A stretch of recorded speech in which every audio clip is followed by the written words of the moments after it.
In today's class, we're going to look at the retail shopper behavior under Unit 5, which will have three concepts right now. We have already looked at the concept of consumer behavior. We'll touch upon three more concepts on shopper profile analysis, complaints management, and retail sales force management. The shopper profile analysis is very important as far as marketing campaigns are concerned, or anything where you are trying to come up with anything new on improvement of a customer's experience. The idea behind shopper profile analysis is to build a consumer or a customer persona. You're trying to build a consumer persona so that it could be region wise or it could be individual person wise. These days, a persona is built on an individual shopper. So you can have any kind of differentiation when I'm building my profile analysis. I can be build it on demographics based on the age, the income level, gender, tradition, education level. Now look at now when you're talking about all of this, we're talking in terms of shopping profile, in-store shopping profile. Okay, now when we have doing any shopping online, most of our details are already captured. It's easy to come to know what is the income level, the gender, age. Most of these things are captured online. Okay, most of your behavior, what you do online, your purchase behavior online is already captured. So that is nothing but your geo-demographic clusters. The customer interests will be built, your lifestyles, what's your purchasing behavior, your attitude. Most of it can be built online based on a customer. But how do you do this in within a store? How do you ensure that the number of people, let's say 100 people enter my store, how do I build a shopper profile? And how do I know what kind of customers come into my store? Of course, the salesperson is very observant. He'll observe people coming into the store. He'll be more connected. Will know what kind of people come to store. If you ask him on a daily basis, he'll say probably in the last month, every day I have these people, these kinds of customers. Maybe elderly do not come so much to this shop. Youngsters come a lot. He can give you a lot of variety of analysis. The salesperson itself can give you a lot of analysis about what are the kind of customers who enter the shop. But if you have to go to a much more in-depth analysis about what are the kind of shoppers who come into my shop, we would go use some sophisticated techniques which we will look at, but what is and collect some data about the shopper. So, what is the kind of data that is collected? The data collected and analyzed to create useful insights as to who are the shoppers, where do they go in stores, which part of the store do they go, what do they buy, what are the kind of items do they buy, how do they buy the merchandise, if they buy, what are the decisions based on which they buy. When you say how, is it price, is it the product color, what is it, what is basically discount, what is it making them buy that product, how long do they stay in the stores or the online store. Like, we are looking at an offline, but an online also. In online, the duration spent in online store is also called as a bounce rate, because we spend a good amount of time online shopping.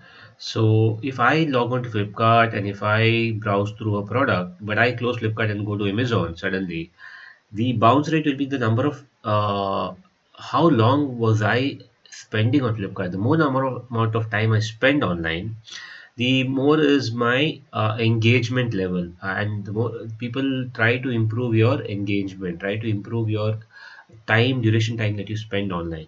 In similar way, if you come into my store, I would prefer you to spend more time, because the more time you spend, it's obviously will relate to more products purchased, and that will automatically relate to more sales and more revenue for my store. How often do they show up at the store?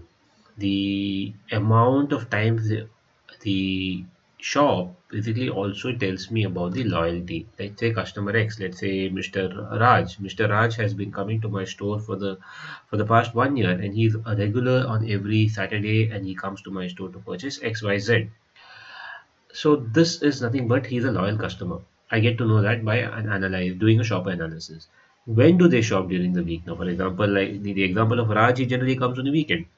When do they shop during the days of the week? What seasons do they shop at the most?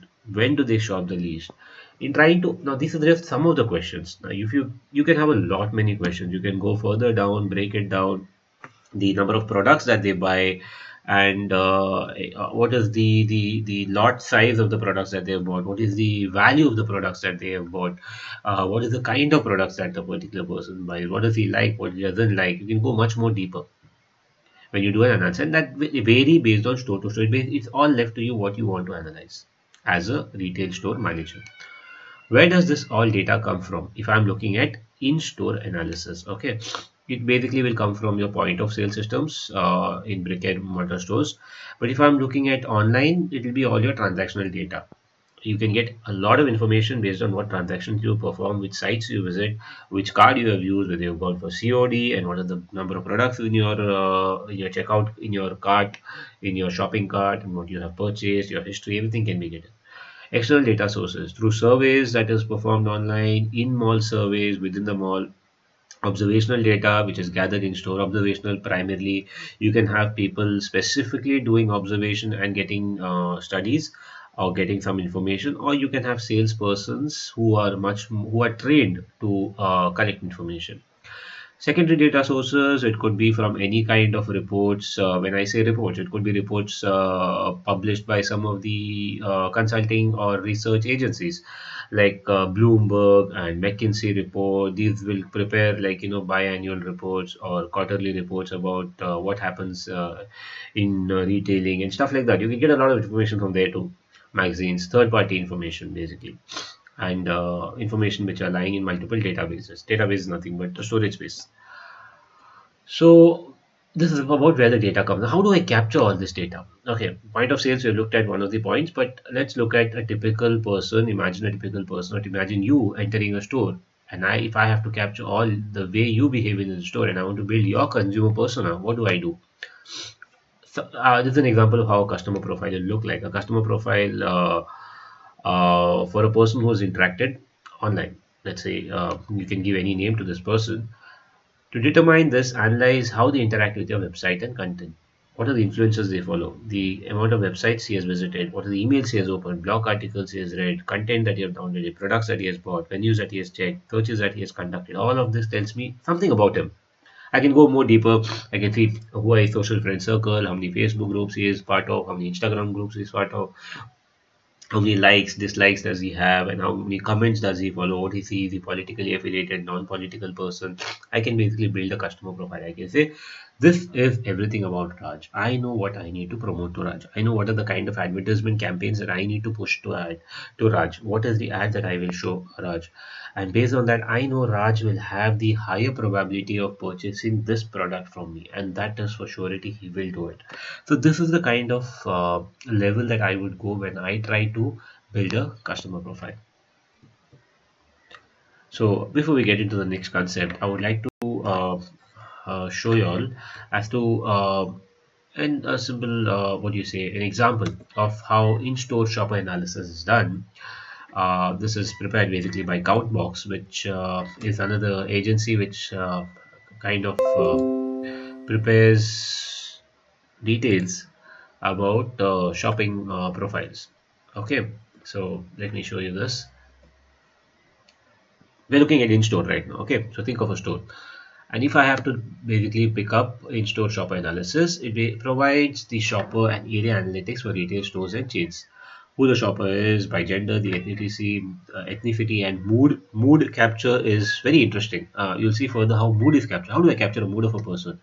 I can't always go behind that person and see whether he's sad, whether he's happy. When I'm picking a product, let's say I go to a section, if for example me, I know if I get into a section and I look at say Snickers as a chocolate, and if I look at Snickers, I'll be happy. My mood changes. I'll automatically pick up Snickers. If I look at something like something that I don't like, I may not even take a second look at it. So what's my mood when I enter the store? What's my mood when I'm shopping? Where do I go? Which areas do I shop more? That's also area analytics. Which areas within the shopping mall do I spend more? Do I spend a lot near the clothing sections? Do I spend a lot near the grocery section? Do I spend a lot near the beauty section? What section? What do they do in the store? The shopper traffic distributions by time period. I can say split an entire day and see what period of day do people, is there a lot of traffic coming into my store. Then if I know during evening time, 6 to 8 is when people come to my store, I can increase the amount of deals that I give to customers during that time. I can drop the prices during that time to make some volume sales, to make some sales in volumes. And the other times I can keep off period times, off peak times, I can keep the prices the same because MRP is in control with the retailer. The dwell times. What is the amount of time that a shopper takes to decide about a product? He keeps dwelling about it. Occupancy. What is the occupancy rate at any time in the store? Whether the store is empty, filled, what is the occupancy rate?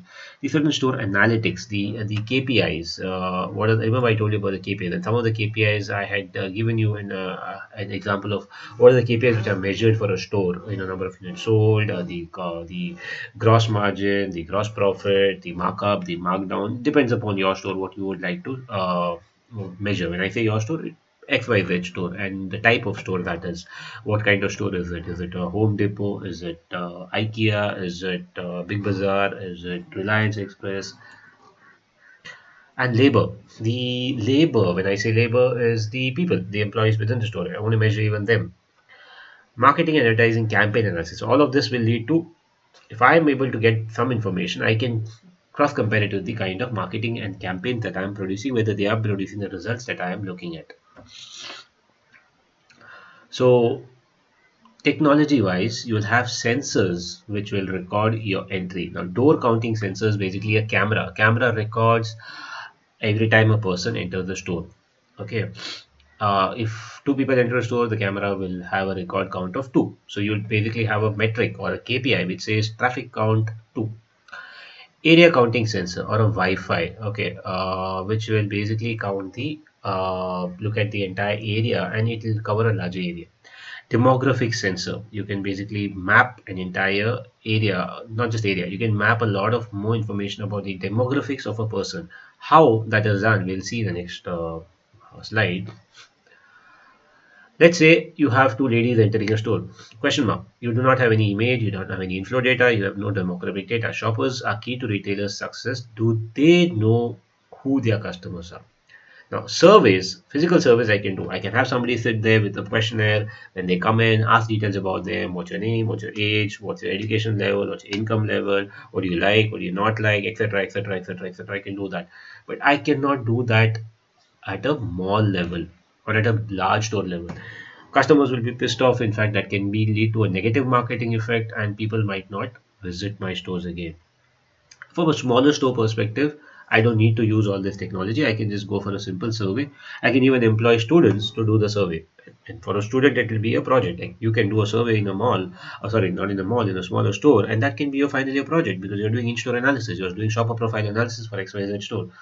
See, I just happen to think of a very nice topic right now. It's not that people may not have done that. People would have definitely done that because it's a very wide known practice which is followed. But that can be a title for your project, and you can go down to the level of whichever store you want to analyze. And if they want to analyze it, they are ready to support you in that, ready to pay you for that, ready to will provide you a certificate. Now, that can be a very good project that you're doing, a practical project which will have an output not just for your project but also an output to the store which will help him uh, come up with better decisions for his store. You can have a good analysis being done, good graphical analysis, nice charts, everything can be produced to the shopper. One of you can think of taking that as a topic. You guys still have to come to me for a project topic, but when you do, think on the lines of everything that is part of marketing management, part of retail, and you can have not many topics. Okay, moving on. If I have to build a profile of these two ladies, okay, I'll use facial recognition technology and the shopper profiles are created. Shopper data is aggregated for composite shopper profiles that include gender, age, ethnicity, and more. They're reliable as they form a census of the store shopper. Now, I can get to understand that this lady is 48 years old, she's Asian, she entered at 4 p.m. That obviously the census is captured. Happy mood, like the facial expression also is programmed into the computer systems As to when she a frown, I mean, we do all emoticons, all emojis when we chat. What is a frown? What is a smile? What is sarcastic look? What is laughing? And different kinds of expressions on the face will be captured, and that will basically lead to a sentiment or a mood analysis.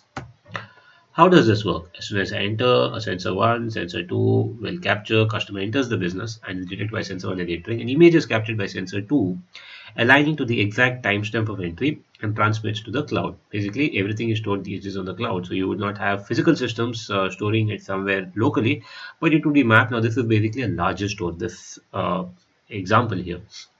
The cloud software analyzes the image to determine the gender, age, ethnicity, and mood of the customer. So image analysis is done, something in the world of analytics and artificial intelligence, which is very popular these days, is image analysis. An administrator has the option to reconcile the data to the image or simply review the image for validation. Okay, so all of that, X has entered. You can basically have a forehand reporting tool which will give you all the data about the customer. The images will be reviewed for accuracy. Now you can review it, like example. This is basically a simple report which will be accessible to store manager, where he can just click different buttons and get details about different customers, and he can sort it by timestamp, by location ID, image ID. If he's a larger store, you can do a lot of cross what you call this is basically you're doing a cross tabular analysis about different shopper profiles. Okay, all of this that I'm showing you here is for your reference, because the concept as a definition would not be understandable to you unless I show you this practical analysis that is really done. This is how shopper profile analysis is basically used and how it is helpful for marketing campaigns and betterment of a store. Now, at the end of the day, for a senior store manager, he'll look at this, or a management will look at all of this. Okay, for the last 7-day period, what has been gender analysis, ethnicity, people who are coming to the store, what are the age, say 1 day evening trend, mood analysis. There are 49% people happy. Now that is a good analysis, but I would want anger 8% to be translated to happy. What is the reason why people have had fear, disgust, sadness? Why are people so surprised? What is the surprise element for the store? I want more customers to come into the blue bracket in the mood analysis, which is 49% happy. That is what I try to strive for. So I try to go further down in depth. Now I can do a survey if I want to, because I have already captured some data.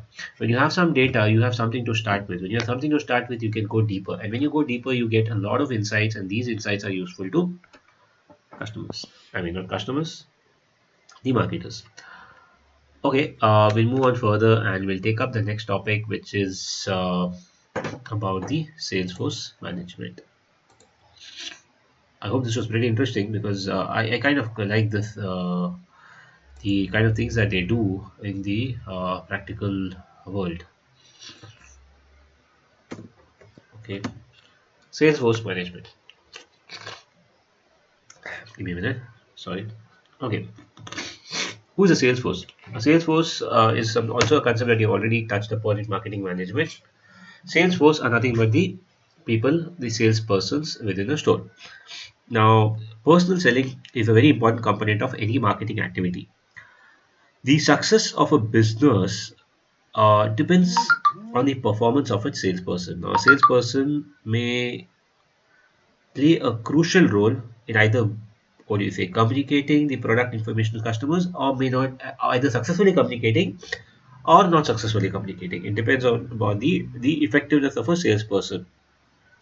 So generally, of course, in a mall you leave the customer to himself, but there are certain places, like for example, you go to buy a computer, you go to buy a laptop, you would definitely enter a store without having any knowledge of a laptop, and it depends on how good the salesperson is able to understand your requirements and able to convince you to purchase a particular kind of a product. And you know, there's a sales. You already studied this.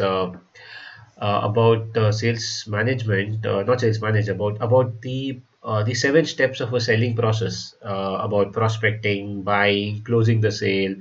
That is something, but that is not what we're looking at here. Here, we're not going into those steps of how a salesperson goes about doing a sale. Here, we're looking at managing them, because this is a concept of managing the sales force. I have a sales force. How do I manage them? Because management is a very important aspect of your marketing management, because it is concerned with entire selection, the training, the supervision, the motivation and compensation and evaluation of the sales force management.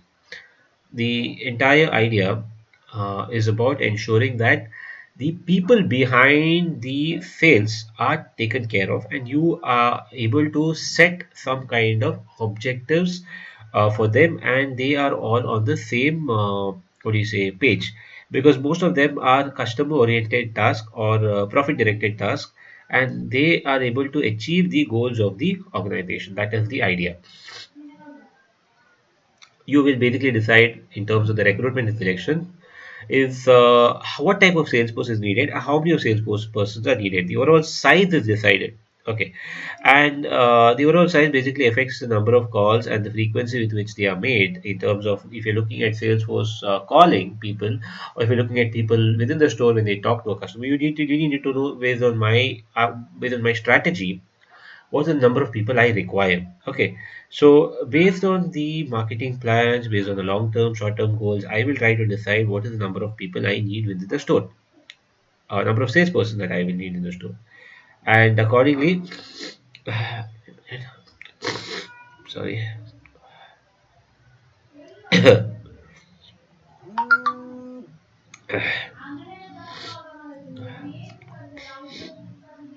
okay.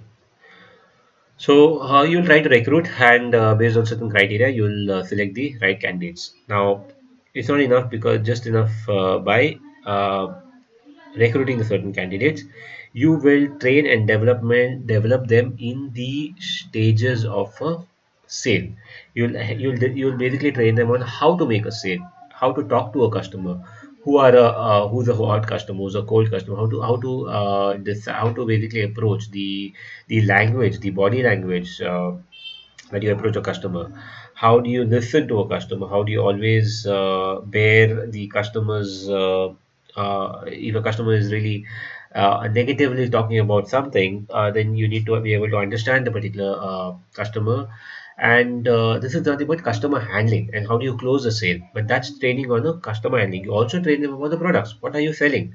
In fact, when you join as a, if you get into sales, when you join as a salesperson for any product, you first 1 month is going to be training. You're only going to be trained about the product, in and out of a product, because if you don't know what you're selling, you won't be a good salesperson. You need to know the fab of a product. Okay, you need to know the USP of the product. What is the unique selling proposition of the product? And you need to know, just a minute.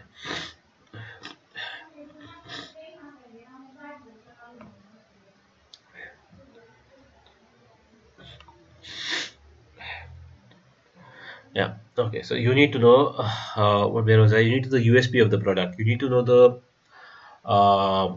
fab of the product. So what is the fab? I think you might have come across this concept of fab, which is the features, advantages, and benefits of a product. Everybody will ask you if you can explain the features of a product, the benefits of a product, the what do you say, the advantages of a product. You will be able to explain what the product is all about. Now, a salesperson also needs to be motivated. How do you motivate a salesperson? You give him targets. Okay, and if he's able to achieve a target, you will reward him on the target. So you need to create a kind of an environment where he's not always burdened with targets. You do not like say this is a target, if you don't achieve it, you'll be thrown out. So, there's two levels of motivation, right? We looked at way back in organizational behavior. Motivation can be the carrot and stick example. You can give him a carrot if he's rewarded, and if he's doing well. But if he's not, then you give him the stick where he's thrown out. Now that's also two types of motivation: positive motivation as well as negative motivation. At the end of the day, whichever works for both work, because some of them will work for some people, some of them may not work for some people, and they need to be able to get motivated to understand the system, to understand the product, and be able to uh, successfully push the product, not push in a way, sell the product. And you need to compensate them a good amount of compensation, and salespeople are compensated with a lot of commission. You sell percentage of commission based on every sale that is made, no matter which product. You're talking about any XYZ product, compensation, apart from your regular basic salary, always have some commission. And if you are good at in communication, if you're good in not just basic communication, everybody can communicate. I'm able to talk to you right now without me having able to see you. I'm preparing this video and talking to you. You're able to communicate with your friends, but communicating to a prospective buyer is different from communicating to your friends or your family or anybody else. This communication has to be very different. It has to be very shrewd. You have to be able to understand the consumer, listen to him, uh, mention your product in such a way that you're not pushing the customer. End of the day, you're able to make a sale. So it's very important, and that way you'll be compensated accordingly. Supervision. You can't leave the Salesforce persons on their own. Unchecked, they may become a negative influence on your product, on your brand too, on your store, on your product too. Because if they are not able to sell it, if they're not able to, they may become kind of hindrance to your objective. So you need to supervise them time to time, and you need to provide some commission. You need to provide and ensure that they are what do you say, you tell them as to what is happening right, what is happening wrong, and you identify the need if required for further training, and you change the method of the training if required, and you evaluate them. That is what basically you're doing to do. Okay. So you take a corrective action if required. If not, you move in the right direction. And so supervision as a control mechanism is really required, and a regular control mechanism. Performance evaluation. You evaluate basically how many have done well, and the people who have not done well, you kind of motivate them and further train them, and people who have really done well, you basically reward them. So that's what you do as part of Salesforce management is concerned. This is more like your entire HR process. You know what you do in HR, you're doing here. Okay, so Salesforce management is nothing but HR management for employees. It's just like for Salesforce. But it's a little different here because what you tell them is going to be different from what you tell a normal employee. Okay, is that repeating? Okay, that's just repeated. Sorry about that. It's the same thing here: recruiter selection, training, development, motivation, compensation, supervision, as well as performance evaluation, depicted as a block diagram. The same procedure. Complaints management. The next concept. That was an easy concept, Salesforce management, nothing much to it. You can, when you do explain about it, rather than being very theoretical, you can give a lot of examples. You can take up X store, you can say Big Bazaar, you can say some other store. You can just give examples. You can think of malls, you can think of stores, you can think of different types of stores, and you can give an example. Because how you motivate a person to sell an electronic product, how he sells an electronic product is going to be different from how you sell a clothing product, because electronics is purely on the features, okay, and purely on certain other aspects, okay, like RAM, processor, etc., etc. When you talk about auto, is going to be different.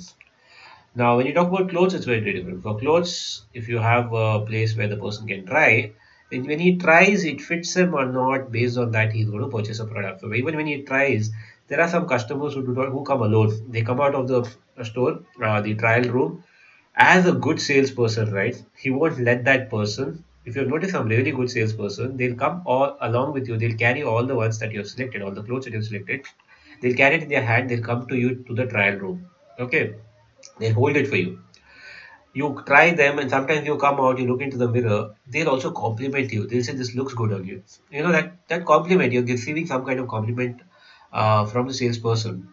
I mean, it has to be it has to look good. I mean, it's not like a guy goes and handles and tells a girl you look good, because girls may not prefer guys coming near the trial room. Obviously, they don't allow that. But I'm just saying, giving an example that if somebody comes along with some their loved ones, and they get a compliment there. But salespersons, some really good people, they'll go along, and they will try to even utilize that kind of a opportunity to close the sale, to ensure that the customer really does buy after he has tried. It's not just come there, try and throw it away, look at the price and go out, but try to communicate and try to compliment, because that also is going to help him buy. Okay, change his mood basically.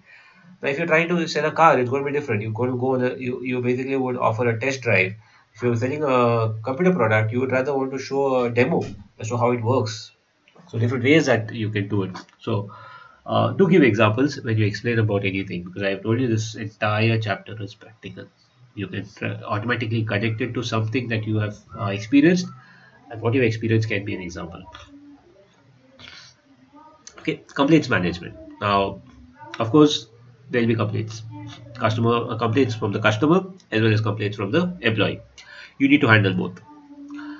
Feedback about all the grievances. Now, this is nothing but in HR, you have learned grievance handling system. So, grievance handling is the same as complaints management. Complaints allow retailers to interact with their customers and acquire detailed information about their service and merchandise. You can have a good questionnaire. You can have it at the checkout counter or where the billing counter. You can just, by the time the billing is happening, if say you purchase 10 products, 10 clothes are being scanned, billed, there's a good amount of time the customer is waiting there at the checkout counter. You can just have a small feedback there, small questionnaire where the customer can just fill. Or if you see in these stores, okay, which is that store? This one. More is a store. If you look at More, every time you go for the billing, they have a small, what do you say, uh, uh, device there. The device actually has only four options. How was your experience? Good, bad, neutral, something like that. And there'll be an emoticon beside it, a happy smiling one, a neutral one, and a frowning one. So you just press that. That's it. Just press it. Nothing else. You're just doing an extra button press. Simple technique, but at the end of the day, that also gives them idea about 100 customers have entered, and 80 of them have been happy, and that's good. The more the people are happy, it's also a kind of a feedback for the customer. Of course, although some of them, like me, if I am in a hurry, I just want to get out, and whether my experience has been good or bad, sometimes I may not be honest. So you will get a non-honest customer also. I mean, I admit that. Sometimes it's so irritating that I will just press that. Always I'll press the smiling icon saying, okay, always be honest. I mean, always not honest. Always be uh, good. Even if they have been bad, you say you're good. So that's not right. But in when it comes to hurrying and you have some other commitment, you just run away. So feedback, you will get good feedback, you'll get the right feedback. Sometimes you may not get the honest feedback from few customers like me. I'm sorry. Types of receiving complaints: feedback from customers, feedback from store employees, as well as the customer research. Customer research will be maybe, like as I said, you can have, they can give it to agencies or they can give it to students as a project to get some additional research kind of information about the customers. Features of best practice in complaint handling are visible measures in place from a customer's perspective. How many people stay with an organization based on the complaint process? Well established process in managing complaints, effective training course for all staff to recognize and provide feedback for complaints. So, the idea is put in practice what they say is put in practice some kind of established process that you will have some complaint handling process. If you're going to have complaints, how are you going to handle it? Is there a team? Is there a grievance management team? Is there a point of contact who's going to take care of it? Is there levels of contact? If there's a manager, above manager, senior manager, there's somebody whom I can approach. If employee has a problem, whom does he go to? Now, big malls like Forum Mall, they have an office where the HR sits. In fact, there are MBAs I have known who have worked as HR, who have started their work. People who have done the HR specialization, they have started their work or they've done the internship as an HR in Forum Hall. So even in a mall, HR is required everywhere. I mean, you may not have many HRs, maybe just one HR for a mall like for a mall who will take the complaints, who will take an action of any kind of if an employee is not treated well, then that they can be an action taken. If there is a woman who has not been treated well, they can form a woman harassment cell and they can take some action. So you can have feedback in terms of open feedback or if closed feedback. In grievous handling, there's this what's that box called? I forgotten the term. There is this box. You place the grievance box. Uh, there's a term in HR where if you're placing the you have a complaint, you can just write it in a piece of paper and just put it in that box without writing who you are. So it's just a feedback and without knowing who has placed the feedback. But the idea is just to, if you have a complaint, put it in there. It's a complaint box. The complaint box is called something. I'm not getting black. Not black box. Black box is the airlines. Sorry, something like that. So that is nothing but the features of a best practice with complete handling. Having the process in place, looking at it, taking some measures. If you have SEO complaints, what is the action you will take? And from a employees as well as from a customer's perspective, how will you better improve? So based on the feedback. That's the end, and that's the end of this chapter. We have taken looked at three concepts today, and we had looked at the entire consumer behavior concept in the last class. And in the next video, I'll see you all for chapter 6. And do remember your assignment submission is coming close. Not assignment, your seminar presentation slides are coming close. So please do submit it by 26th if I am able to recollect correctly. Thank you. Take care. See you in the next video.